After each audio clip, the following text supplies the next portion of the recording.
Hey guys, I hope all is well. Welcome back to the Truth Talk podcast. I'm back here with my brother Taco. Hey, what's up, everyone? In today's episode, we will be talking about Diddy and whether he would go to jail for his alleged crimes against Tupac. But before we begin, I just wanted to remind you guys to subscribe to my second channel, Truth Network, so you don't miss any new content. You can find the channel linked in the description of this video. Thank you all. Now let's get right into it. For the last few weeks, Diddy's name has been all over the blogs, and it's not for something most casual hip-hop fans would have expected. Diddy, who is one of hip-hop's biggest moguls, was being accused of playing a part in taking out one of the most legendary rappers to ever live, Tupac Shakur. The accusations all started when a man by the name of Keefe D was arrested in connections to the crimes against Pac. For years now, it was pretty much known in the hip-hop community that Keefe D was one of the men responsible for taking Pac out. Keefe D pretty much confirmed this himself after doing countless interviews. Unfortunately, most of these interviews are on DJ Vlad's YouTube page, so I can't show them here, as he likes to block any video using his interviews. In the interview, Keefe D pretty much admits that he was in the car when they took Pac out, even admitting to providing the piece used. He claims it was his nephew Orlando Anderson who pulled the trigger on that dreadful night. Orlando Anderson, who was a Crip gang member, had actually been jumped that night by Pac and his entourage. This is when Orlando called his uncle Keefe D, who arrived not long after with reinforcements and the weapon that was used on Pac. As Pac and Shook were leaving in their BMW, Keefe D and his crew rolled up on them at the light and unloaded on them. Pac was hit several times, and Suge, who was the driver, was grazed but managed to make it out alive. Both the cars then took off in opposite directions. Keefe and his crew drove into the night, while Pac was driven to the hospital, but sadly, he wouldn't pull through. A hip-hop legend loved by millions was taken out before his time. When it comes to Pac's death, this was pretty much already known by everybody. Keefe D had confessed it not only in interviews, but in his book and even to the police during a proffer agreement. What most people didn't know was the truth about why this happened. Everyone was under the impression Pac was taken out in retaliation for jumping Orlando Anderson. Turns out, this wasn't the case. Something else Keefe D would end up revealing in an interview was the real truth on why Pac was actually taken out, and it wasn't because of no small fight. Like I already mentioned in my last video on Diddy, Keefe D had made claims alleging that the real reason he took Pac out wasn't because of the fight, but because of a bounty. A bounty Diddy had put on Pac's head. This story goes all the way back to the beginning of the Biggie and Pac beef in the 90s. In the early 90s, Biggie was an upcoming rapper, while Pac was already an established rapper. The two would end up meeting and quickly became good friends. This relationship wouldn't last long, as one night, everything would change after the infamous events at Quad Studios. The Biggie and Pac beef started when Pac was meeting up with Biggie in a New York City recording studio called Quad Studios. Biggie had invited Pac to be on the song, and that was the day that Pac was going to deliver his verse. Both Biggie and Tupac had their own sides of what happened next, but what is reported is that Tupac was hit up multiple times while meeting up with Biggie at that studio that night. As Pac was arriving at the studio, he was greeted by one of Biggie's entourage members, Little C's, out the window of the building. Pac said what's up to C's, as C's went to meet Pac at the lobby. When Pac entered the building, to his shock, he was ambushed by masked men who proceeded to rob him, and then they unloaded on Pac, attempting to take him out. Pac would survive this ambush, but he didn't believe it was a robbery gone wrong, but a setup by Biggie and Diddy, claims they both denied. Pac felt that Biggie and Diddy were definitely behind setting him up, as the guys were waiting inside of the studio for him, as if they knew he was coming. And allegedly, the only person that knew Pac was going there was Diddy and Biggie. I looked into the situation, and a reporter actually claims in this MTV article that Diddy and Biggie knew these men were going to rob Pac, claiming that it was Jimmy Henchman that orchestrated the whole thing. According to this article, this reporter believed that Biggie didn't warn Pac because Diddy was trying to scare Pac into signing with Bad Boys at the time. He was going to use this incident as a way to recruit Pac. I don't know how exactly though. Whether this is true or not, I couldn't confirm, but I will say, it was strange that those masked men were waiting at the studio and knew Pac was coming that night. After this happened, Pac named Biggie and Diddy as his mortal ops, and it appears he went out because of that beef. It is believed that this situation escalated to dangerous heights when Pac dropped the classic This Song Hit 'Em Up, a song where Pac implies he slept with Biggie's wife and disrespected Diddy on many occasions. Allegedly, Diddy felt enough was enough and was starting to look for a way to eliminate Pac and his label boss Suge Knight. This is when Diddy approached his friend at the time, Keefe D, with an offer he couldn't refuse. Keefe D was linked to Diddy through a man named Eric Von Zip, who was friends with Diddy. Diddy would end up inviting Keefe D to their events in Los Angeles so that the Crips would be a form of free protection for Biggie and Diddy. After Diddy heard the Hit 'Em Up song by Pac, he called up his friend Eric Von Zip and asked him to construct a plan to eliminate Pac. This is when allegedly Diddy put $1 million bounty on Pac and Suge Knight, with Eric Von Zip getting Keefe D to handle the situation. This brings us to the day Pac was taken out, when Orlando Anderson called Keefe D and told him he just got jumped by Pac and his entourage. Keefe saw this as the perfect moment to take Pac out, and allegedly Eric Von Zip even provided Keefe with the piece they used that night. Keefe then picked up his nephew, gave him the piece, and went hunting for Pac. This is when they caught him at the light, and you know the rest of the story. It was then reported that Diddy paid out the bounty, paying the $1 million through a record label transaction to Eric Von Zip, who allegedly stole the $1 million for himself and never gave Keefe D any of it. Eric Von Zip would pass away years later, so he's not here to confirm or deny this. This is why Keefe D started talking about Diddy's role in all of it, as he was never paid for it. If this story is true, then this would mean Diddy is who is truly responsible for what happened to Pac. There are so many people who were around Diddy and Pac that have backed up this story. Keefe D has been saying the same story for some time now, but no one was listening until he got arrested. Those occasions are San Diego, Anaheim, Irvine, and Vegas. Which ones do you actually talk to Puffy at? Every one. Every one of them. Which of those four is it when you talk to him about Tupac? It was really about both of them. Either one. It was Tupac and Suge, you mean? Yeah, Anaheim.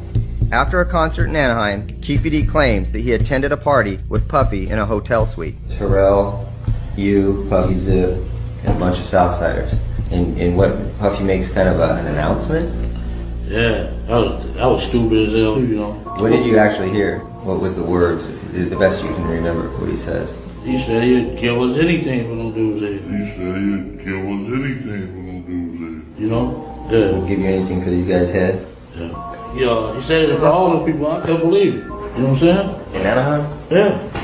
Whole home full of Crips. One person who backs up the fact that Diddy had a relationship with Keefe was his old bodyguard, who said he would testify to the fact that Diddy did know Keefe D. However, he said he didn't see Diddy putting the hit on Pac. I witnessed they did have a relationship. Keefe D, I've seen them a number of times. They were gambling together, they were drinking together, they had fun, they was hanging out in hotels.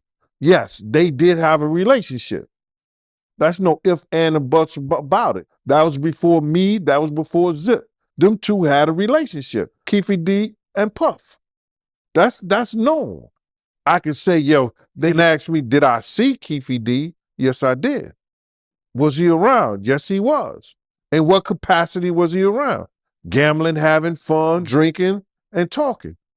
The detective who was investigating the case, Craig Kading, also admitted that Keefe D said this in his testimony he gave authorities in an interview. Even 50 Cent has been coming at Diddy, telling him to lawyer up. Ever since Keefe D got arrested, people have been left with the question, will Diddy be investigated for this? And will he eventually be arrested? As of right now, there hasn't been any reports of an investigation taking place on Diddy.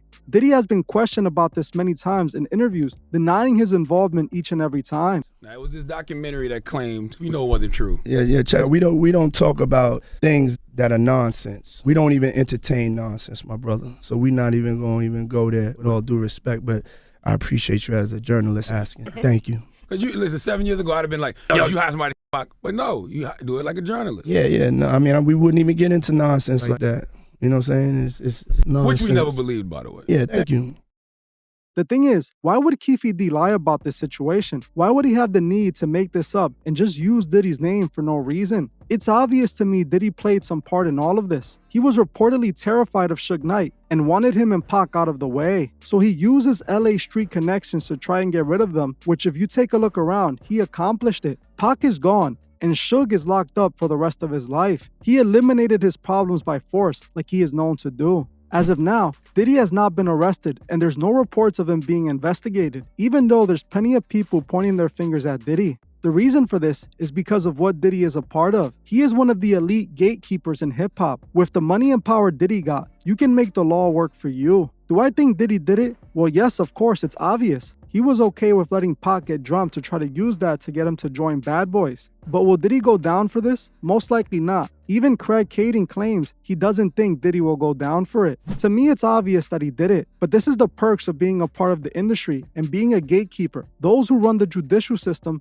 are in their pockets. Unless the higher-ups above Diddy want Diddy gone, he ain't going nowhere. Taco, what do you think about all of this? Do you think Diddy did it? And is there a chance of him going down for this? I mean, one thing that I like to look at is who stood to gain the most with him being taken out. And if you look back at that time and everything that was going on, Diddy definitely stood to gain from Pac being out of the picture. Not only would it be a stroke on his ego for him to show everybody the power and the influence that he had in the time, but as well, it would kind of clear out one of the biggest rappers at the time that was directly competing with his biggest artist, Biggie. So me personally, I think Diddy was definitely behind what happened to Pac. As far as him being held accountable for it, that's a tough question, like you said. We all know the judicial system in America isn't perfect. We have seen a lot of people who are obviously guilty get away with it just because of their influence and power. And it's arguable that Diddy has plenty of it through the career that he's built, through the empire that he's built over the years. One thing that came immediately to mind was something like statute of limitations. Could he be held accountable if he did it? And when it comes to that, yes, he can. If he's found to be involved and there's enough evidence, he can be charged and he can be held accountable and brought to justice for his crime. Something that you said that's interesting was the fact that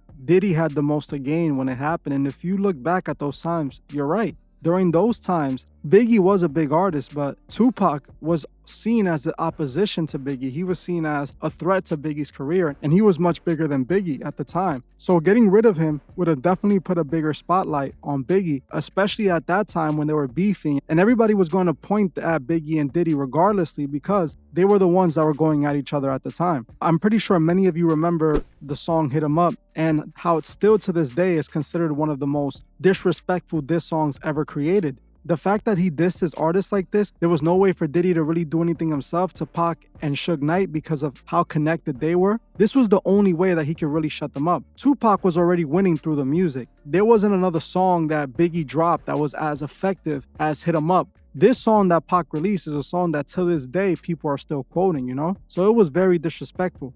And then when it comes to statute of limitations, he is still able to be investigated for this and charged for this because there is no statute of limitation on that crime. But the problem is, we know that that's not going to happen. The only reason I believe this investigation even started to begin with was because of Diddy's problems with Ciroc. You know, Ciroc is a very big company owned by billionaires, owned by gatekeepers. I'm pretty sure there has to be a BlackRock connection in there or one of these big investment companies that own Ciroc. And Diddy was working directly with Ciroc. He was one of the biggest faces. He was pretty much the face of Ciroc. For the last few years, if you would think about Ciroc, you would think about Diddy. And recently, Diddy has had problems with Ciroc because he launched his new brand, De Leon, and he felt that Ciroc wasn't promoting it correctly and was treating it, like he called it, a lesser black brand. So Diddy was upset with this and he took it out by eventually suing Ciroc and leaving the company. Now, like I said, Diddy is a gatekeeper, but when we're talking about the people that own Ciroc, Diddy is not on their level. Those that own Ciroc are truly some of the gatekeepers of the world, not just the music industry. I would see why this investigation started out of nowhere. Keefe D has been saying this in interviews. He wrote a book about it. He confessed to it, and he never got arrested for it, and Diddy never got arrested for it. But now, all of a sudden, that Diddy has this giant legal battle that he's trying to have one over on basically the elite. He is starting to get into this trouble all of a sudden, even though he hasn't been investigated or anything. But it's just interesting. What do you think about that? I think you hit the nail on the head for sure. The ones that let Diddy get to where he is today are the ones with the true power. And I mentioned earlier, when it comes to the judicial system, we all know that it can be easily corrupted. We all know that those who truly run things behind the scenes are able to make things happen. You know, when we think about something like this, with everything that's been said and with Keefe D coming out and talking about Diddy being behind it and saying that there was like $1 million bounty out, I can see how these people who let Diddy in would hold something like that for a rainy day, for whenever he decided to kind of fall out of line and try to speak out or talk or do something. And that seems like might have happened now, because all of a sudden this is happening when it hadn't been happening after what? Someone been almost 20 years? It's been over 20 years, right?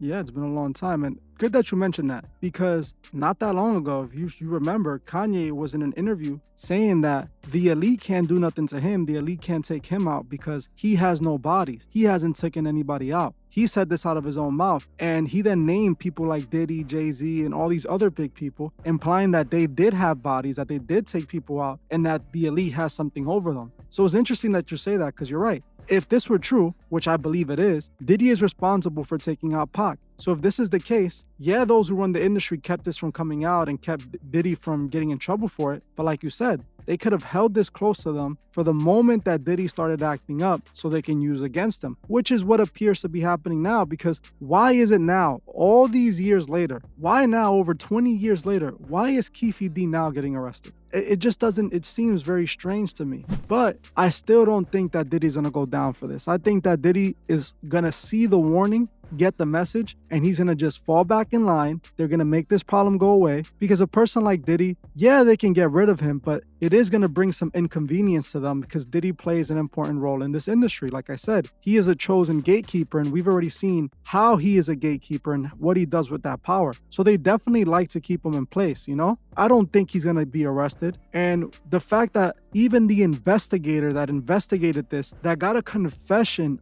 of them telling him Diddy was involved, they still did not even investigate that lead because they know that Diddy is too big of a fish to fry, you know? And I mean, when you start to think what would have to happen for a conviction, they'd have to be convicted beyond a reasonable doubt. And we're talking about something that happened over 20 years ago. We'd have to find a paper trail for money. And think about how difficult that must be. Think about how many people in that agency that was investigated have changed, how many have changed roles and moved on with their lives or passed away. You sort of think about it. Unless someone really wanted to put him away, they're not going to put him away. You know what I mean? Those true gatekeepers that have allowed him to get to that position, they're the ones that could probably make those things happen, that could make that evidence appear. And like you said, it seems like they're just kind of applying a little bit of pressure so he falls back in line, letting him know what the possible consequences are if he continues to act out. That's how I feel as well, you know? The fact that you mentioned a paper trail, there is technically a paper trail. When I was investigating this, I found the fact that the money that was supposed to go to Keffe D, like I mentioned, actually went to Eric. Eric disappeared with the money, and the way that that money was paid out was through a record label transaction from Diddy's label to his label. So there is a paper trail. So if the police really wanted to investigate him, they can easily find evidence, but I don't feel like they're even trying to, you know? I see what you're saying, but remember, to be convicted, you have to be found guilty beyond a reasonable doubt. And I feel like a jury wouldn't see it that way. The fact that we're talking about a paper trail from over 20 years ago, we're talking about a transaction between record labels where they constantly exchange money, and it's a normal thing where they're exchanging large lump sums of money.